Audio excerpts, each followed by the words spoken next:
Isa na namang kauna-unahang project dito sa Polworks Hydrographics ang i-flex natin today. Ito ay full flarings ng Mio Gear 125. Kung paano namin to ginawa, tara, samahan nyo kami. Pasado, sir.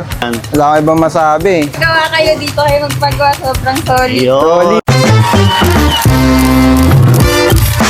Ito nga pala yung itsura ng unit ni Bossing na dinala sa atin. May mga konting gasgas lang naman, kaya yun yung i-repair natin. At para hindi na masyadong humaba, na prep na ng Team PWH yan, na masilya na yung mga dapat masilyahin. Tapos, fast forward na tayo dito. So, ayun, what's up mga kadip? Ito na yung project natin na Mio Gear at naka-primer na yan lahat mga kadip. I-apply naman natin ngayon yung ating pinaka base coat, which is yung white, dahil chameleon white itong outer fairings ni Bossing. Sa part na to mga kadip, nag-a-apply na tayo ng ground coat natin. Makaka 2 coats nga pala tayo dito sa process na to. At ayun mga kadip, tapos na natin i-apply yung ating base coat.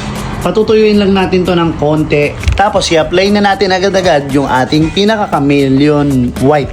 Same application sa base, pinatuyo lang natin ng konti, tapos in-apply na agad natin yung chameleon white. At pagkatapos, heto na sila, nag-iba na kagad yung looks niya, di ba? Flash off lang tayo ng konti, tapos i-clear coat na rin natin yan, maya-maya lang. Punta naman tayo dito sa inner fairings ni Bossing na sinasabon na ngayon. At pagkatapos ng mahabang preparasyon, eto na sila mga kadip, ready na i-apply yung ating primer. Plastic promoter muna, syempre. Rektahan na agad ng primer surfacer. At pagkatuyo, syempre, kailangan muna yan liyahin para na din pumantay yung surface ng pen primer natin. After nun, syempre, binase coat natin ng black. At sa pagmamadali, hindi na naman natin na video, kaya itong top coat na lang na stage yung piniflex natin. At itong flooring ni Bossing ay glossy black lang. Habang yung ibang mga panel, i-hydro dip naman natin ng twill carbon look na matapos natin i-activate, inilubog ng dahan-dahan. At pagkaahon ay wala, may carbon na agad. Sana nga lang ganun lang yun kadali. Dahil after nyan, hindi pa yan dyan natatapos.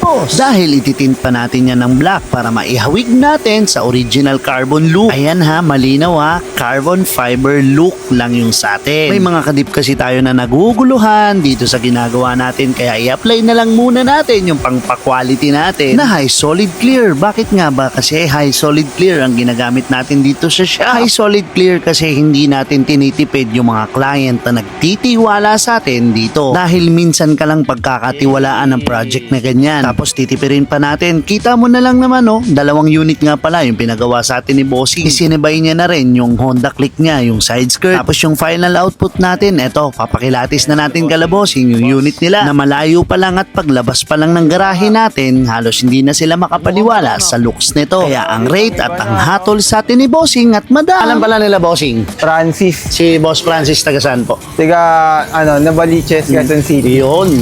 Boss Francis, kamusta yung unit na dinala nyo? Brown to, di ba? Nung una. So, change color sila Bossing dito na chameleon white. So, kahit white na lang to dahil pasok pa rin naman sa rehistro. Sir, kamusta, nakapasa ba sa yung gawa natin? Pasado, sir. Pasado naman. Wala kayo ibang masabi. Kay ate ni Madam Julia ba? Julia? Tama? Ayan o. Papasa kaya? Gawa kayo dito, kayo magpagawa, sobrang solid. Yun. Solid. Recommended talaga. Oh, pasado naman siguro kaya ate ito, no? Pasado yan. Baka maiyak pa yun eh. Baka maiyak pa. Kung ikaw mag-rate, sir, 1 to 10. 100 Wala, lagpas pa ata saan eh. Nagbas 100, Oo. no? Wala, solid eh. Solid naman, sir, no? Solid. At sulit din yung dayo. Solid. Boss, maraming salamat. Thank you, Ma'am boss, Julia. Boss, Bossing, thank you. maraming salamat. Thank you. Baka may shoutout po kayo. Shoutout sa atin yan na wala dito pero kami nagtatrabaho.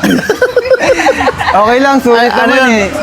Time leveraging yun, Oh, boss. yeah. Boss, maraming salamat. Thank Ingat you. po kayo. Ingat, boss. Thank you. Thank you. Sulit yung dayo at sulit naman daw yung binayad nila Bossing. Maraming salamat po ulit sa pagtitiwala sa Team Polworks. At syempre, congrats team, nakapagpasaya na naman tayo ng client natin. At sa mga kadip natin na nanood hanggang dito sa dulo ng video na to, maraming salamat po. Meron na naman tayong nadagdag sa ating portfolio na pwede nating paggayahan ng mga project natin. Hindi lang masyadong na-highlights, pero maraming salamat sa PWH Marcos Highway dahil yung mugs ni Bossing ay pinapowder coat din po niyan. Kaya sa mga kadip natin na gusto ng ganitong project, punta lang po kayo sa shop at available na po ang new price natin sa powder coating sa lahat ng branches. So paano? Kita-kits next vlog. To God be the glory.